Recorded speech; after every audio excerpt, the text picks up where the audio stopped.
Attorney Rufil Fernandez Banyok. Attorney Rufil Fernandez Banyok. Straight to the point. O karon, ania ang inyong anchorman. Sed pro veritate. Wa kitay mahimo aron sa pagpakigbatok sa kamatuoran, kundili aron sa pagdapig sa kamatuoran. Straight to the point. Luzon, Visayas ug Mindanao, Pilipinas, ug sa katawhan kutob sa mabot sa tong Sibya sa tibuok kalibutan via internet. May buntag o kumusta live gikan sa Queen City of the South, Cebu City, Philippines. Welcome nining atong tulumanon ug inyong tulumanot. Straight to the point. Kaya po niyo boss kanagad sa kahanginan sa kasamang Rufil Fernandez Banyok. Mo'y paday makiguban kaninyo nining laing adlaw sa atong pagpakigbisok. Adlaw karon mahigala nga Miyerkules og pitsa uno na buwan mahigala sa Oktubre tuig 2025. Straight to the point. Sa gihapon natagang tagpagtagad ang mga issues nga may labot ang lungsod. Nagbagang mga expose, nagunang mga reports. Dinhi lamang gyapon mga higala sa atong pagmanuban nining atong tulumanon ug inyong tulumanon. Straight to the point. Naguna sa tumay sugutanan karon butaga mahigala nakalas sa 6.9 magnitude nga linog nga niigo sa norte nga bahin sa lalawigan sa Subo gituhang niabot na sa 17 diin kadaghanan niini gikan sa dakbayan sa Bugo nga maoy epicenter sa linog samtang ang uban natala sa San Remigio. Straight to the point. Katanig pagtagad rubutaga mahigala sa atong paman-uman usab nining atong tulumanon ug inyong tulumanon. Straight to the Ni point. atay mga videos nga atong ipakita karon nga taon mahigala. Grabe ang mga panghitabo kagabi no. Labihan ka ngilngig mga sukin tig paminaw og tayog mga higala nga kitang tanan nakasinati gyud dinhi sa Sugbo. Og unya do na gyud mga nangamatay in taon didto mahigala sa norte nga bahin ning atong lalawigan. Ang linog nakamugna kini og rock slide sa lungsod sa Sugod og Tabuilan. Pagkaguba sa simbahan sa Daan Bantayan, San Remigio, Tabugon og Sabugo. Pagpangliki sa kalsada og pagkaguba sa mga taytayan.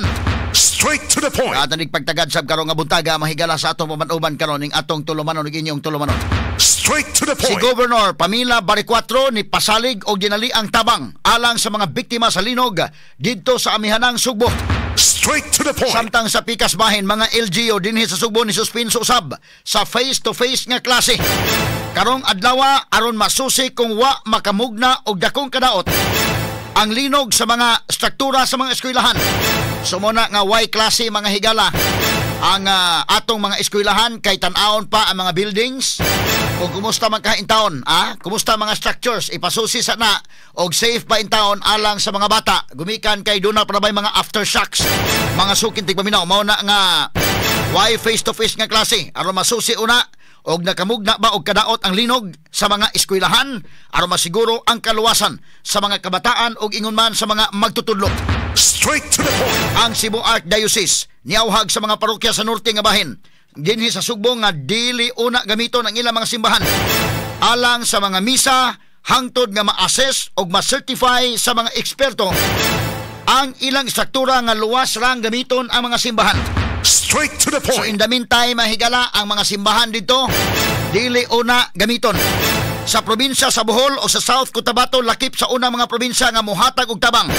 Pinaagis pagpada og mga medical rescue team aron motabang sa mga biktima sa linog. Straight to the point.